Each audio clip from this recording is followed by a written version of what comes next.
All right. Well, welcome. Nice having some people on here live. Pretty cool. So today we're talking about the importance of muscle. This is something that I've been seeing more often. People not doing strength training, not eating enough protein.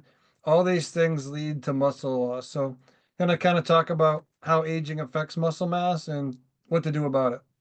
All right. So there's studies, a lot of studies, and it's hard evidence that your muscle, how much muscle you have, converts into longevity of life.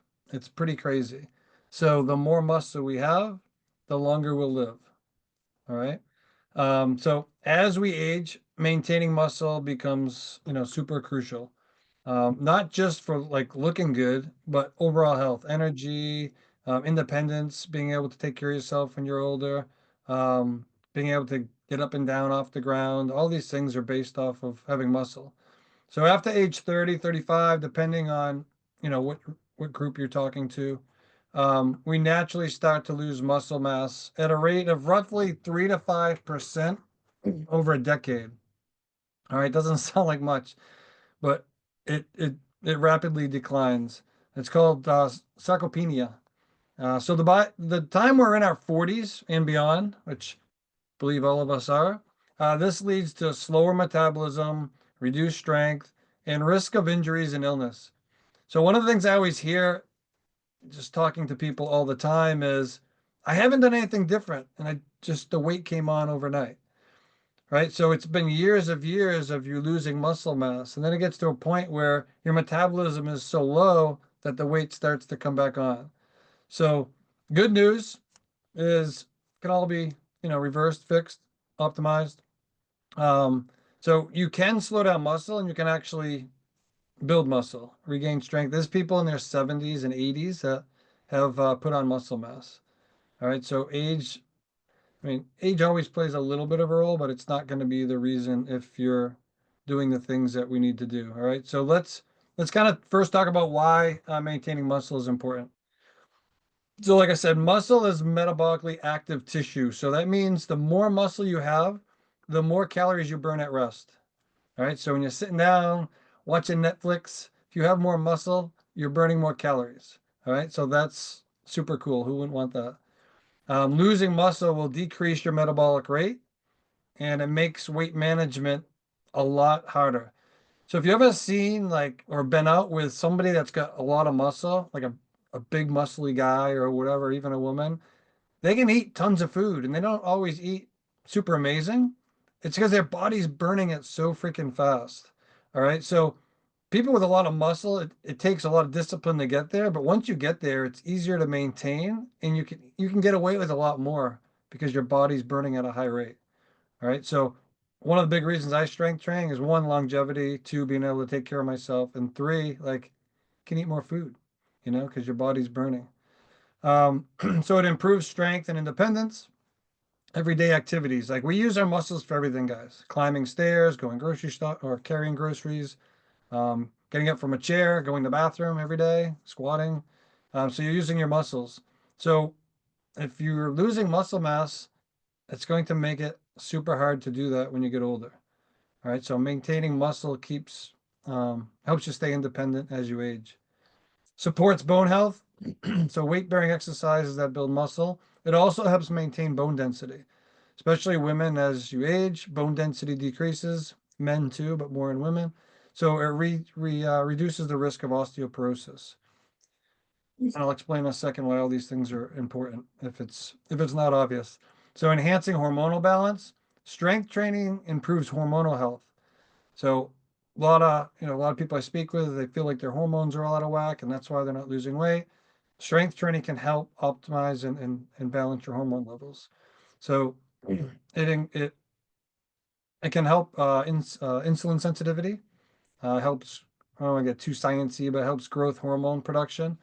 Both of which support fat loss and energy. All right, protects against injury. I think this is one of the biggest ones. So strong muscles support your joints, they improve your balance, and they lower your risk of falls, or if you do fall, injury. So as we get older, we fall. We break a hip, and a year later, the higher percentage of people die after breaking their hip. So we don't want those things to happen. So that's why muscle mass is so important. All right. So how to maintain and build muscle as you age. We talked about the resistance training. So resistance training, it's by far the most efficient way to maintain and build muscle. All right. So lifting weights, you can use resistance bands. Body weight is fine. Squats, push-ups, things like that. Anything that's challenging your muscle is considered resistance training for all intents and purposes. All right. Ideally, 2 to 3 times per week. You want to focus on all the major muscle groups, your legs, your back, your chest, arms, shoulders, especially core. If you can't get in 2 or 3, and you can only get in one is better than zero. All right. So just start somewhere. We have 5-minute workouts in our groups. We have all kinds of things that, for busy people, if you're not able to get in your workouts, 5 minutes of strength training without rest and just go, go, go, you're going to feel it. Our 5-minute workouts will crush you. So it doesn't have to be 40 minutes at the gym or whatever.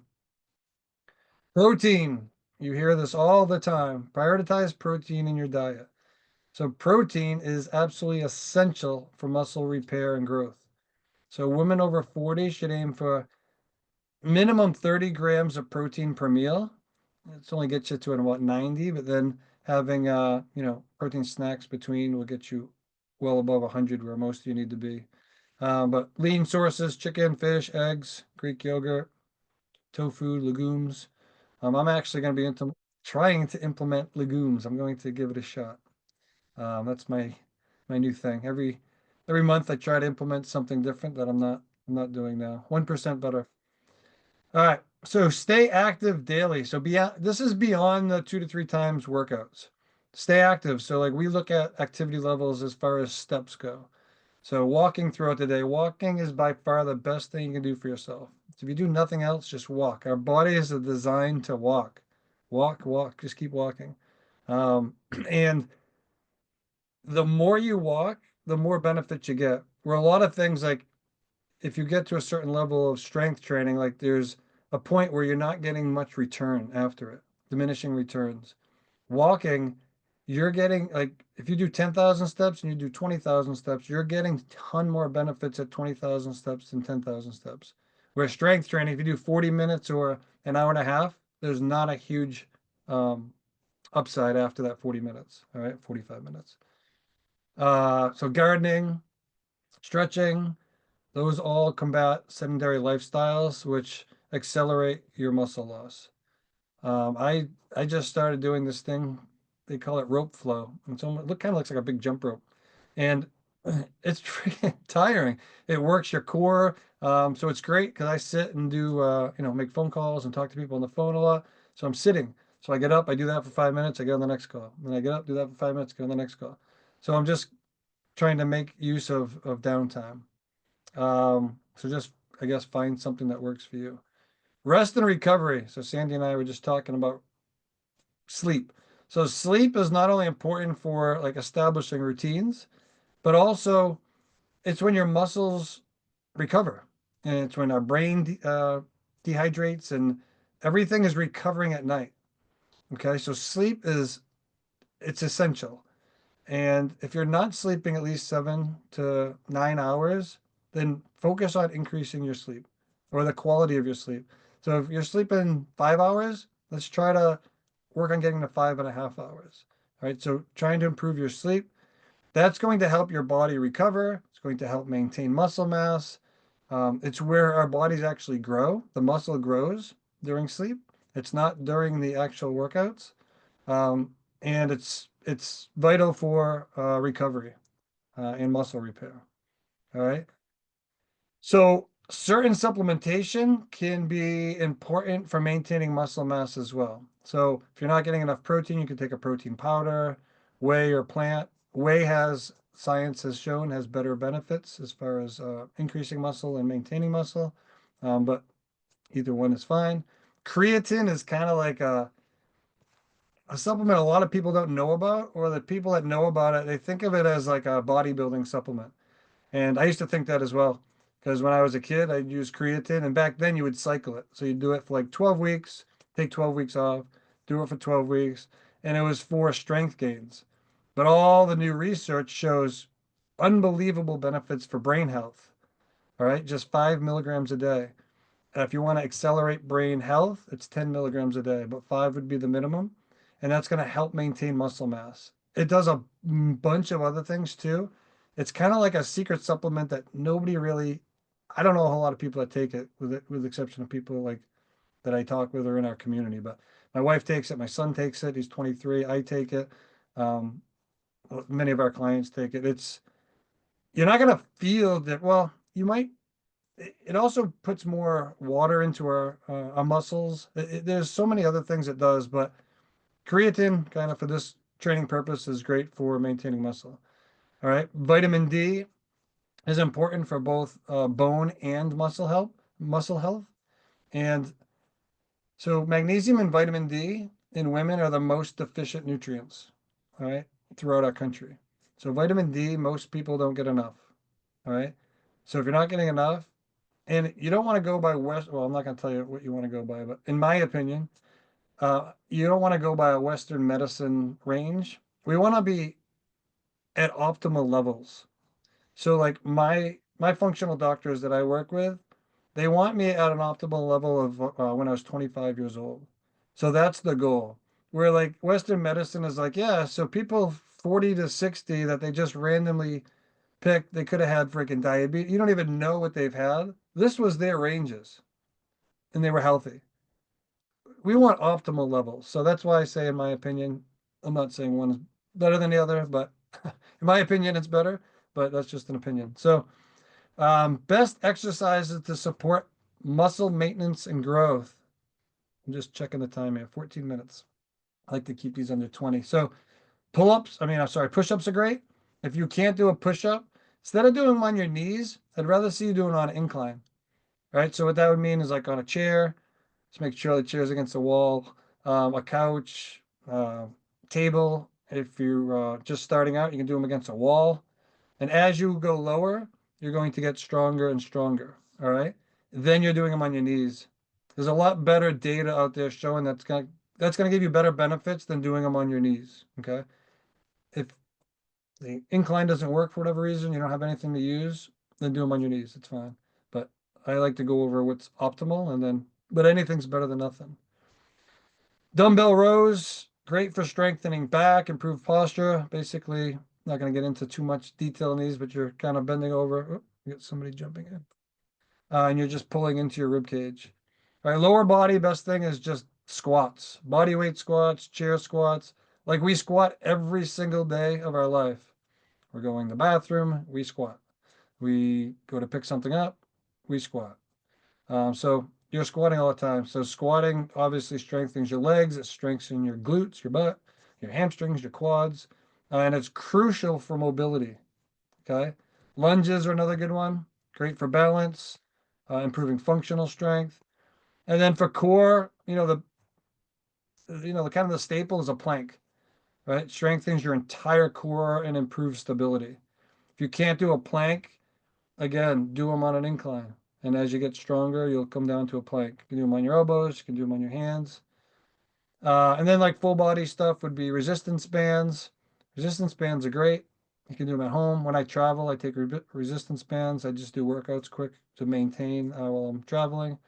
Um, so they're effective for basically all muscle groups. You can do a lot with bands.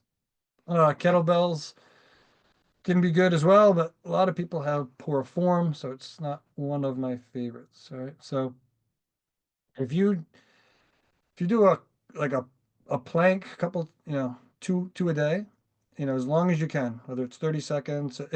Here's kind of the rule of thumb that I use for my clients is if you're on an incline and you can do more than a minute, then lower the incline. All right. If you can only do 30 seconds, stay there until you can do a minute. And then as you get stronger, you're going to lower down. Once you're flat and you can do a minute, we'll get to that. There's all different things you can do. Like there's all next level. It makes them more challenging. You can YouTube this stuff too.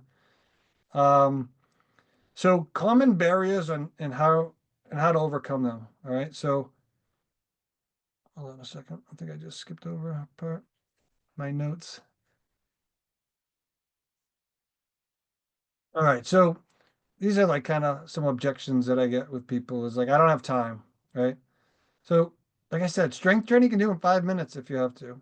You know, effectively in 20 minutes easily. But 5 minutes is better than no minutes. So focus on compound exercises. A compound exercise is a squat. Compound means you're using multiple muscle groups. So using your quads, your hamstrings, plus your core. So um, compound muscle groups if you don't have a lot of time. All right, where do I start? Start with body weight exercises or just like light resistance bands, and then gradually progress to heavier weights. Don't be afraid, ladies, to push heavy weights. You're not going to look like Arnold Schwarzenegger. All right. Push heavy weights. My wife lifts a ton of weight. All right. She's got a very, toned body. If that's not your look and you want more, I don't know the word, curvy, I guess. You just won't push as hard, but you still want to challenge yourself. So if you're doing reps of 15 and you can do like 50 of those exercises, but you're stopping at 15, you need to increase your weight. So a rule of thumb is to do as many as you can until failure, until you can't do another one. If you can do more than 15, you need to increase your weight. So if you do a chest exercise and you do 35 of them at, 15 pounds, then go to 17 and a half pounds or 20 pounds. And if you can do 25 or 20 of those, you need to go to 22 and a half or 25 pounds. So the reps, you should stay within 10 to 15 reps for women that are more focused on toning. You'll also build, a little bit of muscle doing that as well. But those are, you want to lift the weight that keeps you in that rep range, if that makes sense. You can only do 5 of them. What does that tell you? Weight's too heavy. You got to lower the weight. So your weight controls your reps, not your reps. I'm worried about getting bulky. Oh my God. I hear this when I own gyms. I used to hear this all the time. Listen, if you guys get bulky and get jacked up doing these workouts, please tell me what you're doing and I'm going to do them because I don't get bulky lifting weights and I train 4 times a week. I'm putting on muscle, but like women don't get bulky. They have lower testosterone levels. Um, so if you start getting bulky, let me know and we'll we'll talk. But push the weights. It's a big mistake. People go to the gym, they kind of go through the motions, they leave, they don't even feel anything. You want to feel it, guys. That's the whole point. You're challenging your body to adapt. When you adapt, it's increasing your metabolism. It's adapting. You can also adapt the other way. If you're not doing strength training, you're not doing these things, your body's adapting and lowering your metabolism, which is the most common thing of women coming into our program. Their metabolisms are just so low through, crazy diets, sedentary lifestyle, the foods they're eating, all the processed stuff. So there's a million things, hydration, sleep, they all play effect in our metabolism. All right, so not too old to start. Like I said, there's studies that show women in their 70s gaining muscle, gaining strength through resistance training. Um, it's happening all the time. So just start slow and build up to it. All right, so muscle, guys, kind of wrap this thing up. I'm at 20 minutes. Muscle is your body's powerhouse. So the best investment or one of the best investments you can make in your health, in the quality of your life, is maintaining your muscle mass. All right. So hopefully that was helpful. If you guys have any questions, actually, let me just stop the recording. Then if you guys have questions, I'll answer them for you.